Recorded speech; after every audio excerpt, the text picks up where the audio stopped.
3 سال کی بچی پر بھی زکوٰۃ فرض ہے اور 60 سال کی خاتون پر بھی زکوٰۃ فرض ہے۔ مفتی محمد قاسم، اسلامک اسکالر۔ ارکان اسلام 5 ہیں، کلمہ، اس کے بعد نماز۔ یعنی اگر کوئی بندہ ابھی آیا ہمارے پاس اور اس نے کہا جی میں مسلمان ہوتا ہوں، کلمہ پڑھاؤ، ہم نے اس کو کلمہ پڑھا دیا، تو عشاء کے وقت پتہ لگ جائے گا کہ یہ مسلمان ہے یا نہیں۔ یہ نماز پڑھے گا تو یہ علامت ہے، یہ نشانی ہے کہ یہ بندہ مسلمان ہے۔ اسی لیے نماز کی اہمیت سب سے زیادہ ہے کہ اس نماز سے بندے کے اسلام کا، اس کے کلمے کا پتہ لگ جاتا ہے۔ تو دوسرا اہم ترین رکن نماز ہے، تیسرا رکن زکوٰۃ ہے، چوتھا رکن روزہ ہے، اور پانچواں حج بیت اللہ ہے۔ اس وقت میں جو تھوڑی سی بات کرنا چاہ رہا ہوں وہ زکوٰۃ کے حوالے سے ہے۔ زکوٰۃ ایک مالی عبادت بھی ہے۔ زکوٰۃ ہر کسی پر فرض نہیں ہے، صدقہ ہر کسی پر فرض ہے۔ زکوٰۃ کے لیے مخصوص نصاب اور مخصوص ٹائم چاہیے، یعنی اس کے بندے کے پاس 7.5 تولے سونا، 52.5 تولے چاندی یا اس کے برابر رقم ہو اور اس پر سال گزر جائے۔ اپنا حساب کرنے کا طریقہ کیا ہے؟ مثلا ایک بندہ آج اپنا حساب کر لے کہ میرے پاس آج اتنے پیسے ہیں، آج 5 فروری ہے 2023 ہے، فروری کا مہینہ ہے، اور میرے پاس اتنے پیسے ہیں جتنے کی 52.5 تولے چاندی بندہ خرید سکتا ہے۔ اگر چاندی کی قیمت 3000 روپیہ تولا ہو تو سمجھ لیجیے 1.5 لاکھ روپیہ بنتا ہے۔ یعنی اگر ایک بندے کے پاس 1.5 لاکھ روپیہ آج آ گیا موجود ہے تو وہ صاحب نصاب ہو گیا۔ اب 5 فروری کے بعد فروری کا مہینے میں اس کے پاس 5 لاکھ روپیہ ہو گیا، پھر 15 لاکھ ہو گیا، 20-50 کروڑ روپیہ ہو گیا۔ وہ خرچ بھی کرتا رہا، اس نے مکان بنا لیا، گاڑی لے لی۔ جب دوبارہ 2024 میں فروری کا مہینہ آئے گا تو وہ اپنا پورا حساب کرے گا کہ میرے پاس کیا کچھ ہے۔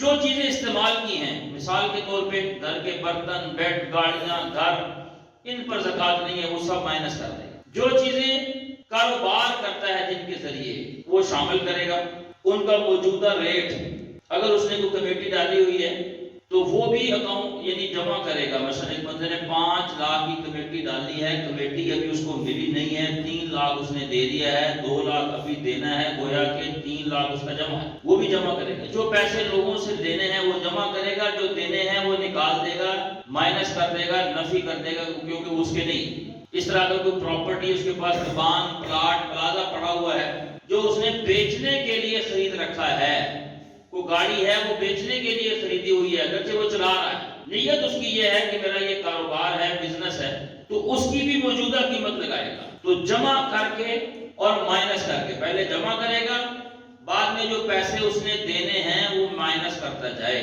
اس کے بعد جو باقی بچ جائے، اگر وہ نصاب ہے تو اس کو تقسیم 40 کر دے گا تو وہ زکوٰۃ ہے۔ بہت سارے لوگ ایسے ہیں جو اپنا حساب ہی نہیں کرتے، یعنی ان کو پتہ ہی نہیں ہے کہ ان پر زکوٰۃ فرض ہے یا نہیں، کیونکہ انہوں نے کبھی حساب نہیں کیا۔ اس کی مثال یہ ہے کہ ہمارے پاس ایک بندہ آ گیا، اس نے کہا جی میری مدد کرو۔ میں نے کہا اچھا ہم آپ کی مدد کرتے ہیں، پہلے تم بتاؤ کہ تمہارے پاس کیا کچھ ہے۔ ہم نے جب اس سے پوچھا اور حساب کیا تو اس پر زکوٰۃ فرض تھی اور وہ لوگوں سے سوال کر رہا تھا۔ اب زکوٰۃ جس پر فرض ہے وہ زکوٰۃ لے نہیں سکتا، جو لینے والا ہے اس نے دینی نہیں ہے۔ 3 طبقے ہو گئے، ایک طبقہ وہ ہے جس نے زکوٰۃ دینی ہے تو وہ لے نہیں سکتا، اور ایک طبقہ وہ ہے جس نے لینی ہے، اس نے دینی نہیں۔ ایک طبقہ وہ ہے مڈل، درمیان میں، جس نے نہ زکوٰۃ دینی ہے نہ وہ لے سکتا ہے، نہ زکوٰۃ اس پہ فرض ہے نہ زکوٰۃ اس کو لگتی ہے۔ اب اگر میں آپ جتنے معاشرے میں لوگ ہیں، اگر وہ اپنا حساب کر لیں سب سے پہلے، تو کتنے ہی لوگ آپ کو ایسے مل جائیں گے جن پر زکوٰۃ فرض ہے اور انہوں نے کبھی بھی اپنا حساب نہیں کیا، کیونکہ وہ سمجھتے ہیں کہ میرے پاس کون سے اتنے پیسے ہیں۔ وہ سمجھتے ہیں کہ فیکٹری کا مالک ہو، مل کا مالک ہو، مربوں کا مالک ہو، اس کے پاس بہت بڑی زمینیں ہوں، اس سے فصلیں آتی ہوں، اس پر زکوٰۃ ہے۔ حالانکہ زکوٰۃ کا نصاب 52.5 تولے چاندی ہے۔ 52.5 تولے چاندی آپ سمجھ لیجیے 1.5 لاکھ روپیہ ہے، تو 1.5 لاکھ روپیہ اگر کسی کے پاس موجود آ گیا تو سال گزرے گا، وہ 1.5 لاکھ روپیہ کبھی 2 بھی ہوگا، کبھی 5 بھی ہوگا، سال کے بعد جتنے پیسے باقی ہیں زکوٰۃ اور ٹیکس میں جو بنیادی فرق ہے ان میں سے ایک فرق یہ بھی ہے کہ زکوٰۃ بچت پہ ہے، ٹیکس آمدن پر ہے۔ مثال کے طور پہ ایک بندے نے، اس نے جب اپنا سال شروع کیا اس کے پاس 1.5 لاکھ تھا، اس کے پاس 10 لاکھ بھی ہو گیا، 20 بھی ہوا، اس نے گاڑی خرید لی، مکان بنا لیا، بچے کی شادی کر دی، کسی جگہ پہ صرف ہو گئے، بیماری پہ لگ گئے، جب سال ختم ہوا تو اس کے پاس 2 لاکھ روپیہ ہے، تو اس نے 2 لاکھ روپے کی زکوٰۃ دینی ہے 5,000 روپے۔ 1 لاکھ کے اوپر 2,500 زکوٰۃ ہے، 2 لاکھ پر 5,000 روپے زکوٰۃ ہے۔ لیکن انکم ٹیکس والے کہیں گے بھئی آپ کے پاس سال میں آیا ہے 70 لاکھ روپیہ، تو آپ 70 لاکھ کی زکوٰۃ دیں، بھلے آج آپ کے پاس 2 لاکھ ہی ہے۔ اسلام کہتا ہے کہ نہیں، 70 لاکھ آیا ضرور ہے لیکن آپ نے استعمال کر لیا، آپ کا لگ گیا، خرچ ہو گیا، اب آپ کے پاس جو بچت ہے آپ اس کی زکوٰۃ دیں گے۔ اسی وجہ سے یہ فیکٹریوں والے، کاروباری لوگ، کارخانوں والے، بزنس مین اپنے بینکوں کے اندر کھاتے بھی 2 بناتے ہیں اور فیکٹریوں میں بھی 2 بناتے ہیں، دکھانے کے اور ہوتے ہیں، دیگر ہوتے ہیں، کیا کہ انکم ٹیکس لوگ دیتے نہیں، گورنمنٹ اپنے اخراجات کو پورے کرنے کے لیے نئے ٹیکس لگاتی جاتی ہے، جس سے غریب پستا جاتا ہے اور امیر سے امیر ترین ہوتا چلا جاتا ہے۔ مثال اس کی یہ ہے کہ میں اور آپ ماچس خریدتے ہیں، صابن خریدتے ہیں، چائے کی پتی خریدتے ہیں، اس کے اوپر لکھا ہوتا ہے GST، جنرل سیل ٹیکس، یعنی میں نے اور آپ نے تو جب ماچس خریدی دے دیا، سب سے زیادہ ٹیکس کون پے کرتا ہے؟ عوام، میں اور آپ۔ آگے جو فیکٹری کا مالک ہے وہ آگے ٹیکس پے کرتے ہی نہیں، وہ مثال اگر اس کا ٹیکس 50 لاکھ بنتا ہے تو وہ 2-4 لاکھ روپے دے کے فارغ ہے۔ غریب بندے نے جب ماچس خریدی 5 روپے کی تو اس نے ساتھ اس کو ٹیکس دے دیا ہے، وہ تو دے گیا لیکن آگے ٹیکس پہنچتا نہیں، کیونکہ زکوٰۃ لوگ خوشی سے دیتے ہیں، مال پاک کرنے کے لیے، اخلاق پاک کرنے کے لیے۔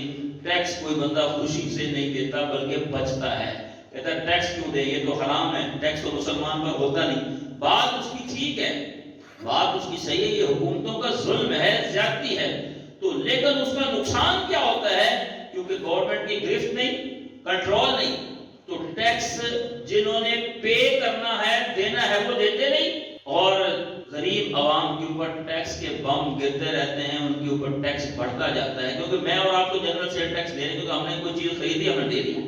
تو اس لیے زکوٰۃ اور ٹیکس کے اندر ایک فرق بنیادی یہ بھی ہے کہ زکوٰۃ بچت پر ہے اور ٹیکس آمدن پر ہے۔ خلاصہ یہ ہے کہ باقی جتنے بھی ارکان ہیں، مثلا نماز، روزہ اور حج، اس کے لیے بالغ ہونا ضروری ہے، زکوٰۃ کے لیے بالغ ہونا ضروری نہیں ہے۔ ایک بندہ مثال کے طور پہ اس کو وراثت میں مال مل گیا اور وہ ایسا مال ہے جو کاروباری ہے، جیسے بندہ فوت ہو گیا، اس کا بچہ کوئی 3 سال کا ہے، کوئی 7 سال کا ہے، ٹھیک ہے، اب 3 سال اور 7 سال کے بچے پر نماز فرض نہیں ہے، لیکن جب مال تقسیم ہوگا تو 7 سال کے بچے کو جو ملے گا اتنا ہی 53 سال کے بچے کو بھی ملے گا، جو 3 سال کی بچی کو ملے گا اتنا ہی 60 سال کی اگر اس کی بیٹی ہے اس کو بھی وہی ملنا ہے، کوئی فرق نہیں ہے اسلام کی روشنی میں، یہ 3 سال کی ہے وہ 60 سال کی ہے۔ اب جب سال گزر جائے گا تو وہ بھی بزنس کی مالکہ ہوگی اور یہ بھی مالکہ ہوگی، تو 3 سال کی بچی پر بھی زکوٰۃ فرض ہے اور 60 سال کی خاتون پر بھی زکوٰۃ فرض ہے۔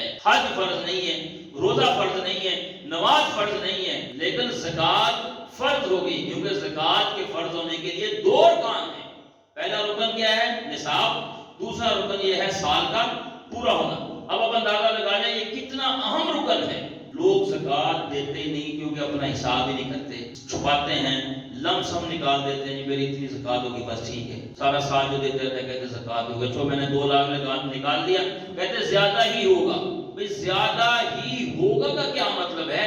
آپ حساب کیجئے پھر اپنی زکوٰۃ ادا کیجئے۔ تو اس لیے زکوٰۃ اسلام کا بنیادی تیسرا رکن ہے اور یہ مالی عبادت بھی ہے، اخلاق کو بھی پاک کرتی ہے، مال کو بھی پاک کرتی ہے زکوٰۃ۔ اس لیے مجھے اور آپ کو جتنے بھی بیٹھے ہیں احباب، وہ جو مالک ہیں، ایک مرتبہ اپنا حساب ضرور کر لیں کہ یہ نہ ہو کہ میرے اوپر زکوٰۃ فرض ہو اور میں سمجھ رہا ہوں کہ نہیں میں تو زکوٰۃ لینے والا ہوں۔ جب ہم اپنا حساب کریں گے تو بات اگر بنتی ہوگی تو دینی ہے، اگر نہیں بنتی تو کیوں دینی ہے؟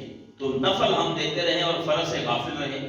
پہلے فرائض ہیں پھر نوافل ہیں، اس لیے اپنا حساب کرنا ضروری ہے. رسول اکرم صلی اللہ علیہ وسلم کے تمام صحابہ حساب نہیں کرتے تھے. آپ کے مخصوص لوگ تھے جو لوگوں سے جا کے زکوٰۃ بھی اکٹھی کرتے تھے اور عشر کا حساب بھی کرتے تھے. تو یہ زکوٰۃ کے حوالے سے میں نے چند باتیں گزارش کی. اللہ تعالیٰ مجھے اور آپ کو اسلام کو سمجھنے کی اور عمل کرنے کی توفیق عطا فرمائے.